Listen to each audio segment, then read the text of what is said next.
mahallada xavfsiz muhitni yaratish yo'nalishi yangi vazifalarni belgilab berdi. Qarorlardan jinoyatchilik faqat uni muhofaza qiluvchi organlar ishi degan eski fikrdan mutlaqo voz kechib, jinoyatchilikni oldini olish uchun uni muhofaza qiluvchi organlar, profilaktika qo'shuvchi tashkilotlardan barcha kuch vositalari, hokimlik va prokurordan boshlab mahalladagi mutasaddilargacha bu barcha tizimni biriktirildi. Qaror mazmun muhit joylarida seminarlar tashkil etilib, barcha mutasaddi idoralarga yetkazildi va nazorat olib borildi. Hurmatli sessiya ishtirokchilari, yana rahbarligimdagi tuman idoralari muvofiqlashtirish shtabi hamda ishchi guruh a'zolariga aniq javobgarlik yuklandi. Shtab tomonidan ikkinchi chorak uchun 294 ta amalga oshirish lozim bo'lgan asosiy maqsadni ko'rsatishdan rejasi 100% ga bajarilib, har bir mas'ul tomonidan elektron platformaga joylandi. Xususan 76 video kuzatuv, BTZ va avtoraqamlarni ta'min qiluvchi kameralar, 18 ta zamonaviy domofonlar, 7 ta tashvish tugmalari o'rnatilib, 150 ta obyektga keyingi qo'llovga olindi.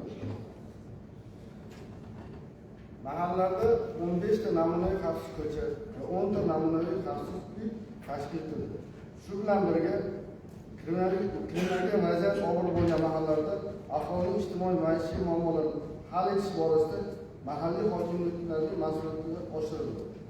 Amalga oshirilgan ishlar natijasida oldini olish mumkin bo'lgan jinoyatlar 35%, mahallada oldini olish mumkin bo'lgan jinoyatlar esa 29% ga kamaydi. Tumandagi 56 ta mahallaning 40 tasida jinoyat sodir etilmagan bo'lsa, 15 ta jinoyatlar qisqardi. Oldini olish mumkin bo'lgan jinoyatlardan o'g'irlik 20% ga, firibgarlik 71% ga, o'rtacha og'ir tan jarohati yetkazish 75% ga, yo'l transport hodisasi 53% kamayishga erishildi. Shuningdek, og'ir tan jarohati yetkazish, talonchilik, bosqinchilik, transport vositasini olib qochish, yengil tan jarohati yetkazish bilan bog'liq jinoyatlar umuman sodir etilmadi. Yoki yoshlar va muqaddam sudlangan shaxslar tomonidan sodir etilgan jinoyatlar kamaytirilishga erishildi. Hurmatli deputatlar, PK 111 qaror asosida shaxsan o'zim va ichki ishlar bo'lim rahbari tomonidan har oyda sodir etilgan jinoyatlar hamda ularni oldini olish borasida aholiga murojaatlar qilinyapti. Jumladan, ommaviy axborot vositalari, internet, ijtimoiy tarmoqlar orqali aholiga jami 30 dan ziyod profilaktik ogohlantiruvchi murojaatlar qilingan. Hokimlik, muhofaza qiluvchi va boshqa idoralar hamkorligida 100 dan ortiq profilaktik tadbir va uchrashuvlar o'tkazildi. Sodir etilgan jinoyatlarning asl sabab va omillarni aniqlashtiruvchi biriktirilgan vakillar tomonidan 114 ta muhokamalar olib borildi. Albatta, ushbu natijalarimiz tahsinga sazovor bo'lsa, lekin ayrim mas'ullar tomonidan o'zlariga yuklatilgan vazifalarga sovuqqonlik bilan qarab turli soxtakorlikka qo'l urilishi kuzatildi. Xususan, tuman hokimi birinchi o'rinbosari Toshpo'latov tomonidan o'tgan 6 oy davomida 18 ta mahallada uchrashuvlar o'tkazilib, ijtimoiy maishiy tusdagi muammolar o'rganilgan hisobot taqdim etilgan. O'rganishda esa qaror talab qiluvchi yoshlar, ayollar, ishsizlarga nisbatan belgilangan ijtimoiy profilaktika chora-ahvoli o'rganilmagani, ularning ijtimoiy maishiy muammolari esa hal etilmagani va manzilli chora-tadbirlar ishlab chiqilmaganligini ko'rsatdi.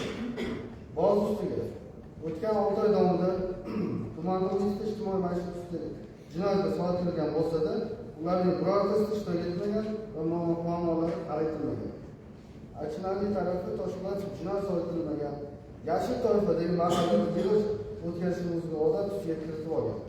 Davlat rahbari tomonidan jon kuydirib, bomba urilayotgan dolzarb masalaga bunday yondashuvlar mas'uliyatsizlik va ko'zbo'yamachilikdan boshqasi emas. Hurmatli sessiya ishtirokchilari, ijtimoiy profilaktika tizimini amalga oshirish mexanizmi aniq belgilab berilganiga qaramay, yettili vakillar hanuzgacha mas'uliyat ichiga kirmagan. Ijtimoiy profilaktika tadbirlar o'tkazish belgilangan 4931 ta muammolarning 1550 tasi yoki 35% umuman hal etilmagan. Bundan tashqari, axborot tizimida 210 ta xulosalar yettili vakillar tomonidan qabul qilinmagan va ijroga qaratilmagan. Ijro qaratilgan xulosalar hokim yordamchilaridan 100 ta, ijtimoiy xodimlar 81 ta, xotin-qizlar 24 ta, yoshlar yetakchisi 5 tani tashkil qiladi. Yana bir jiddiy masala. Jinoyat sodir etishga moyil bo'lgan shaxslarni oldindan aniqlab, ularni ijtimoiy profilaktika olish faoliyati ham to'g'ri yo'lga qo'yilmagan. Jumladan, sodir etilgan 11 nafar yoshlar, 5 nafar voyaga yetmagan, 4 nafar ayollarning deyarli yarmi ijtimoiy profilaktikaga olinmagan. Asosiy xavf toifadagi shaxslar profilaktika inspektori tomonidan chetda qoldirilgan. Shu holatlarni yetirish vakillarining yuqori turuvchi rahbarlari shuncha ko'zi belgilangan talablarni lozim darajada bajarmasdan kelishmoqda. Hurmatli deputatlar, e'tiboringizni og'riqli bir holatga qaratsangiz.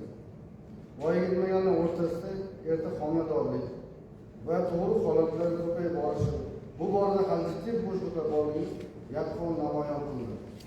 Joriy yil 6 oyda Ko'zansoy tumanida yashab kelgan voyaga yetmagan shaxslar o'rtasida 2 ta erta tug'ruq va 1 ta erta homiladorlik holatlari aniqlanib, e'tiborga o'tkazilgan ikki barobarga ortgan. Ayniqsa 15-16 yoshdagi o'smir qizlar o'rtasida tug'ruq holatlari hech bir so'z bilan izohlab bo'lmaydi. Aniqlangan holatlar bo'yicha jinoyat ishi qo'zg'atilib, hozir tergov harakatlari olib borilmoqda. Voyaga yetmaganlar o'rtasidagi erta tug'ish holatlari ham og'ir ahvolga olib kelmoqda. Birgina joriy yil 6-may kuni Yoshlik mahallasida Muhdillayev rashk va o'zaro kelishmovchilik sababli 50-maktab o'quvchisi voyaga yetmagan Usmonxonova qasddan o'ldirgan. Shu qotillik jinoyatga kelib chiqishning asosiy sabablaridan biri hali nikoh yoshiga yetmagan, hattoki maktab tomonidan voyaga yetmagan Usmonxonovani unashtirib qo'yilgani va ularni nazoratsiz qoldirgani sabab bo'lgan. Shu bois ichki ishlar, sog'liqni saqlash, oila va xotin-qizlar hamda maktabgacha ta'lim bo'limi mas'ullari bu masalada shaxsiy javobgarlikni his etib mas'uliyatni oshishi shart bo'ladi. Voyaga jinoyatning kelib chiqishi, uning oldini olish borasida amalga oshirish ishlarining yetarli samara bermayotganini tashkil oldi. Jinoyatga qo'l urgan 5 nafar voyaga yetmaganlarning to'rttasi yoki qariyb 80% maktab o'quvchilari hisobiga to'g'ri keladi. Bunday jinoyatga salmoq Fayzobod va Obod ikkitadan Azamli esa Azamanli bittadan tashkil qiladi. Olib borilayotgan profilaktika tadbirlarining samarasi tufayli voyaga yetmagan yarmidan ko'pi yoki to'rttasi o'g'irlik jinoyati tashkil etmoqda. Boz ustiga bitta holatda voyaga yetmagan tomonidan narkotik moddalar savdosi bilan ham jinoyat sodir etilgan. Mana voyaga yetmagan nima bilan mashg'ul? Bu hisobotga ko'ra aniqlangan holatda ma'lum bo'lgan. Aniqlanmagan yana qancha? Umuman olganda 415 nafar voyaga yetmagan dars vaqti va tungi vaqtlarda qarovsiz, nazoratsiz qolgan sababli ichki ishlar bo'limiga keltirilgan yoki yashash xonadonlariga olib borib qo'yilgan. Maktab o'quvchilarining hujjatlarida tahsil olish holatlari esa yildan yilga ko'payib bormoqda. O'tgan davrda 9 ga yaqin voyaga yetmaganlarning hujjatlarida tahsil olayotganlari aniqlanib, ular bo'yicha 9 ta jinoiy ish qo'zg'atildi va javobgarlik taraflariga ta'minlandi. Ularga ta'limni mas'ul idoralar bilan vaziyatga barham berish choralarini ko'rishimiz lozim bo'ladi. Hurmatli sessiya qatnashchilari, hisobotda amalga oshirilgan ishlar bilan birga ayrim aslo kamchilik tanqid baho berishga harakat qildik. Bundan ko'zlangan maqsad bitta. Muhtaram Prezidentimiz tomonidan qo'yilayotgan vazifalarni to'liq ijro qilish, pirovardida aholi farovonligini oshirish va xavfsizlikni ta'minlashdan iborat. Barcha mutasaddilar aniq va mantiqli tadbirlarni ko'rsatib qo'yamiz. Hurmatli deputatlarimiz bilan prokuratura idoralari doimiy va faol muloqotda joylab turib, ahamiyatli masalalarni keng jamoatchilik bilan ishlarni yanada kuchaytirish choralarini ko'ramiz. E'tiboringiz uchun rahmat. Sog' bo'ling. Hurmatli deputatlar, sizga savollarim bor. 7-yig'in bilan saylangan deputat Anvar Ramazanov. Bizga ma'lumki, muhtaram Prezidentimiz 2025-26 dekabr kungi murojaatnomalarida 2026 yil korrupsiyaga keskin kurash yili deb e'lon qilgan. Shu tumanimizda korrupsiyaga qarshi kurashish bo'yicha 2026 yil 6 oy mobaynida mas'ul mansabdor shaxslarga nisbatan nechta jinoyat ishi ko'rsatib uchun yoki bo'lmasam iqtisodiy jinoyat talonchilikni o'zlashtirish shunga o'xshagan. Agar bo'lsa bir faollarimizni aytib bersangiz.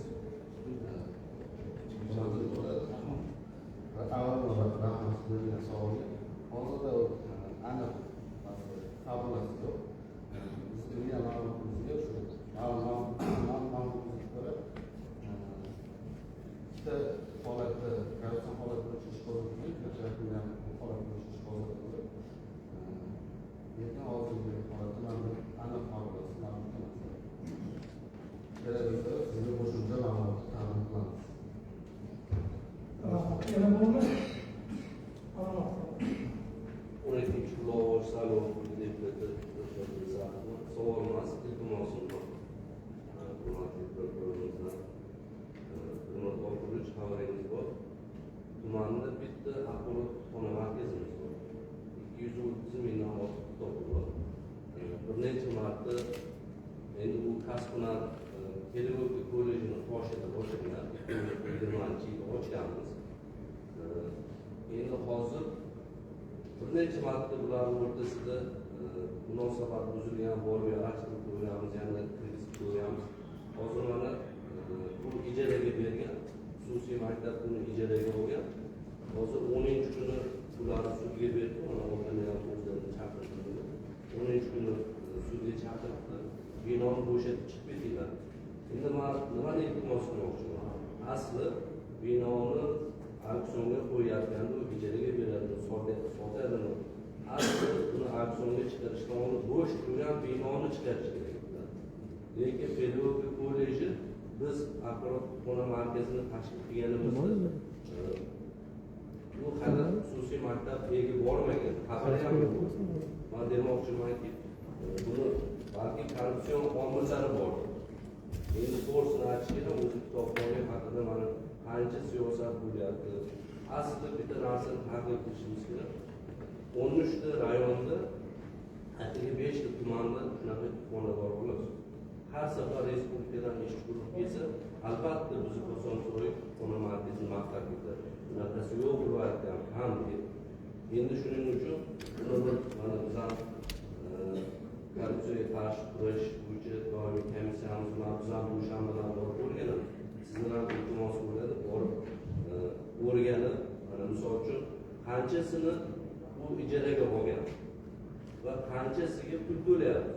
Shu paytgacha shu to'langan puli rostdan shu davlat byudjetiga tushyaptimi yoki kollej direktorining cho'ntagiga tushyaptimi degan masalani ko'rib berilsa bo'ladi. Shuni saqlab qolmasak, 230 ming kitob kichkina kitob emasdi, endi ko'chada qoladi. Rahmat. Nima taklif qilyapsiz siz? To'g'ri taklif. Bu narsani nazorat qilamiz. Agar hatto ma'lumotga ko'ra qaramasa, buni batafsil sizlarga o'rganib, biror bir masala balki kapsa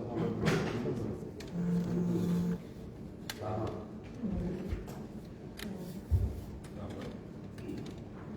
Bizda hurmatli deputatlar, e'tibor bilan masalan o'ta muhimligi hisoblanadi. E'tibor bo'lmay, mana e'tibor bilan quloq solinglar. Bu sohada biz qaror loyihasini tayyorladik va sizlarga tarqatganmiz. Shu qaror loyihasiga qo'shimcha o'zgartirishlar bormi? Yo'qmi? Tuman rozi bo'lgan deputatlarni to'g'ri qo'shimchalar. Qarshi bemorlar yo'q, rahmat.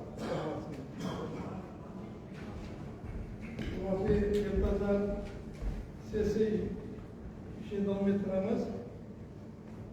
O'zbekiston Respublikasi Prezidentining aholi bilan muloqot tizimini samarali tashkil qilish bo'yicha qo'shimcha tadbirlar to'g'risidagi 51-sonli farmon ijrosini ta'minlash yuzasidan Kosonsoy tumanida amalga oshirilgan ishlar to'g'risida Kosonsoy tumanida amalga oshirilgan to'g'risida hisobot berish uchun so'zni Kosonsoy tuman hokimi Qodir Qo'qurich beramiz.